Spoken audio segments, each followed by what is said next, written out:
কাপড় দিয়ে নিয়েছি সকাল সকাল। আর আজকে আমি যাব শীতলা মন্দিরে। অনেক দিন ধরে যেতে ইচ্ছা করছিল, বাট পারছিলাম না। তো মাকে বললাম চলো মা যাই, কারণ এবছর যে বাৎসরিক পূজাটা হয় সেটাতে যেতে পারিনি। আমিও যেতে পারিনি, মাও যেতে পারিনি, কারণ তখন আমরা বাপের বাড়ি ছিলাম দুজনের বাপের বাড়ি ছিলাম। আর কখন পার হয়ে গেছে জানি না। এখন যাব আমরা একটু মন্দিরে মা দর্শন করতে, আর ঈশাকেও নিয়ে যাবো একটু মা দর্শন করাতে। আর এদিকে দেখো প্রায় বেজে গেছে 11:30। সামনে আসছি আর মা দর্শন তোমাদেরকেও করে দেবো। তো চলো আমি রেডি হয়ে তোমাদের সামনে ঠিক আছে। রেডি হয়ে গেছি একদম। তো মা আর ঋষা আগে চলে গেছে, এখন আমি যাচ্ছি। আর বাজার থেকে কিছু কিনবো, বাড়ির থেকে কিছু নেওয়া হয়নি, সব ওখান থেকে নিয়ে তারপরে গিয়ে মন্দিরে গিয়ে পুজো করবো। চলো মন্দিরে দর্শন করে দিই তোমাদের। তো আমি বেরিয়ে পড়েছি। আর দেখো বেরিয়ে যাওয়ার পর না মনে পড়লো যে কয়েকটা ফুল নিই। এমনি নর্মালি ফুল নিয়েছি, গাঁদা ফুল নিয়েছি, তো কয়েকটা লাল ফুল নিলাম। তো যেহেতু এখন ঠান্ডার দিন, ফুল তো পাওয়া যাবেই না কোনো মতে, তাই তারাগেন্দা গাঁদা ফুল এগুলোই নিয়ে যাচ্ছি। তো দেখো ফুল ভিতরে কয়েকটা নিয়েছি পাশের বাড়ি কাকিমার থেকে, আর লাল ফুলও নিয়ে নিলাম। এরপরে ঋষা আর আমি আগে চলে গেছে, আমি আস্তে আস্তে যাচ্ছি। তারপরে বাজারে গেলাম, বাজারে গিয়ে ফলের দোকান ঢুকে ফল নিয়ে নিব, ফল প্রদীপ সব কিছুই নেব, মানে যা যা মন্দিরে লাগবে, কারণ আমরা বাড়িতে কিছু নিই নেই। তার জন্য সেখান থেকে নিয়ে আমরা যাব মন্দিরের দিকে। তো যেহেতু সব দিকে আমাদের রাস্তা বানানো হচ্ছে, তো দেখো পুরো একদম মানে ধুলা। এদিকে দেখো ঋষাকে না দোকান থেকে ওখান থেকে আঙ্কেলটা দিয়ে দিয়েছে ওকে একটা অ্যাপেল। তো ওটা খেয়ে দেখো হেঁটে যাচ্ছে। আর হ্যাঁ, ঋষা যে ড্রেসটা পরেছে এটা ওর পিপি দিয়েছে, মানে সুইটি দিয়েছিল। তো ওইটা আমি ফাইনালি আজকে পরিয়েছি। তো অনেকটা দূর হেঁটে যেতে হয়। আর এদিকে দেখো বৌদ্ধ টেম্পল আমাদের এখানে, যেটা রূপাই সাইডিংয়ে। তো দেখো বৌদ্ধ টেম্পল তোমার সাথে একটু দেখিয়ে দিই। দেখো ছোট্ট মোটো বৌদ্ধ বিহারটা। তো কোনো সময় আসলে তোমাদের সাথে আবার শেয়ার করে দেবো। এরপর আমি ঋষা আর মা গেলাম মন্দিরের সামনে। তো বললাম রাস্তাঘাট একদম বানানো হচ্ছে, এত ধুলা, মানে হাঁটতে পারছিলাম না, একদম ধুলার জন্য মুখে কাপড় দিয়ে যেতে হচ্ছে। এরপর দেখো মন্দির, দেখো আমাদের সর্বজনীন শীতলা মন্দির বিজয়নগর। এটা হলো বিজয়নগরের শীতলা মন্দির, মানে শীতলা মন্দির এখানে একটাই আছে, এটা হলো বিজয়নগরে পড়ে। তো দেখো আমরা ঢুকে পড়লাম। আর ভিতরে ঢুকে একজন মানে বৌদি কাকিমুনি সামথিং এরকমই কেউ হবে, সে মানে মোছামুছি করে দিচ্ছে। আর যে যখনই আসে সেইখানে পূজার কাজ করেই দিতে হয়। দেখো শীতলা মন্দিরের যে বড় বটগাছটা, এটা এখানে দেখো আমি এসে সব কিছু রেডি করে নিয়েছি। আর দেখো মানে মা শীতলা, সবাই দেখে একটু প্রণাম করে দিও, মা তোমাদের সবের মনস্কামনা পুরো করে যাবে।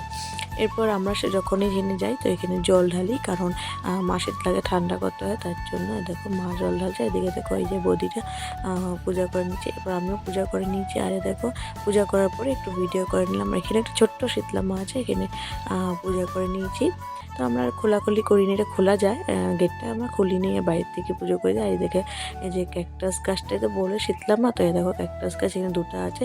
যখন বছরের পূজাটা হয় অনেকটা সুন্দর হয় কিন্তু সত্যি। আর এখন একটু চেঞ্জ হয়েছে, মানে সব দিকে দেখো পাকা করে দিয়েছে, ভালো লেগেছে। এরপর দেখো ঋষাকে নিয়ে গেলাম, আর ঋষাকে বললাম যে এখানে প্রণামীটাতে টাকা ঢুকিয়ে দিতে।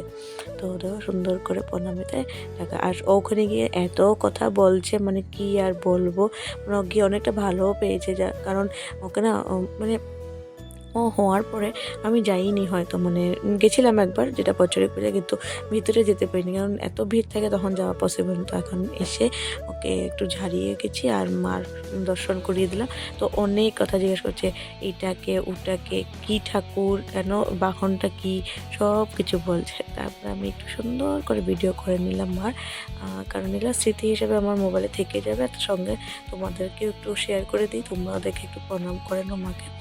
এই দেখো যেটা সবচেয়ে মানে কী বলে, প্রদীপটা সবসময় জ্বলতে থাকে, এই প্রদীপটা দেখে নাও। তারপরে দেখো মার মূর্তিটা কতটা সুন্দর, মানে অনেকটা সুন্দর দেখো। তো মানে মা বলছিল যে এই কারিগরটা মানে বানিয়েছে, মানে মা মানে না ওদের হাতটা কত মানে কি বলবো, মানে ঠাকুরের মূর্তি বানানো একটা কিন্তু বহুত বড় ব্যাপার। আর মানে কত বড় আর্টিস্ট বলতে পারো, যে ওরা এত সুন্দর করে মানে মায়ের মূর্তিটা বানিয়েছে। আর মানে এত সুন্দর মূর্তিটা, মানে কি বলবো, মানে চোখে সরছে না। বারবার আমি দেখো এখানেই ভিডিও করে দিচ্ছি। এরপরে দেখো দিদাটা এসেছে, আর এই দিদাটাই এই মন্দিরের মানে কি বলে দেখাশোনা করে মানে। তো দেখো দিদা এসে পুজো করে নিচ্ছে।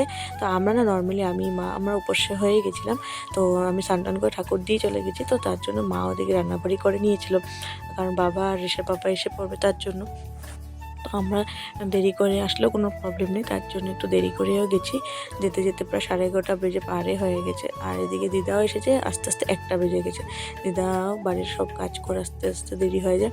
তো তার জন্য আমরা না ঠাকুরকে পুজো দিয়ে দিই। তো দিদাকে বলেছি, দিদাকে বলেছি ঠিক করেছো, আমি আমি এখন তোমাদের নামে পুজোটা দিয়ে দিচ্ছি। তো দেখো দিদা পূজা দিয়ে দিচ্ছে।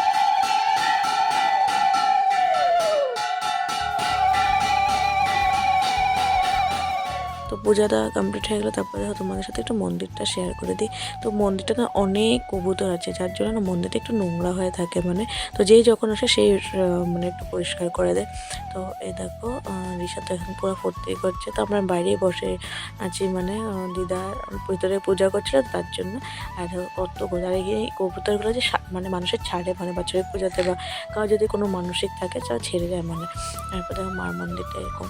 তো ভিতরটা তোমাদের সাথে শেয়ার করলাম। এবার বাইরেটা, এরপর দেখো দিদা পূজা দিয়ে এসে আমাদেরকে পাখা করে দিচ্ছে, ঋষাকেও করে দিচ্ছে। তো এরপর দেখো ঋষাকে সুন্দর করে পাকা করে দিচ্ছে। আর আমি দিদাকে মানে বলছি একটু ঝেড়ে দিতে মানে। তো এরকম করেই ঝাড়াটা মানে বলছি, একদম এক্সট্রাভাবে কিছু না। তারপরে দিদা ওকে একটা আপেল দিল, ও আপেল খেয়ে এবার আমরা বাড়ির দিকে রওনা দেবো। তো আমাদেরকে সিঁদুর পরালো, জল দিল, সেগুলো খেয়ে দিয়ে আমরা বেরিয়ে পড়লাম। আর এদিকে দেখো কত ধুলা মানে বেরিয়ে আসতে মানে কী আর বলবো, কত ধুলা। তারপর এসে আমরা বাজার থেকে একটু কমলা নেব। কমলা খেতে ইচ্ছা করছিলো তাই মা কিনে দিল। এরপর আমরা বাড়িতে এসে পড়লাম। তো আজকে ভিডিও এখানে শেষ করছি।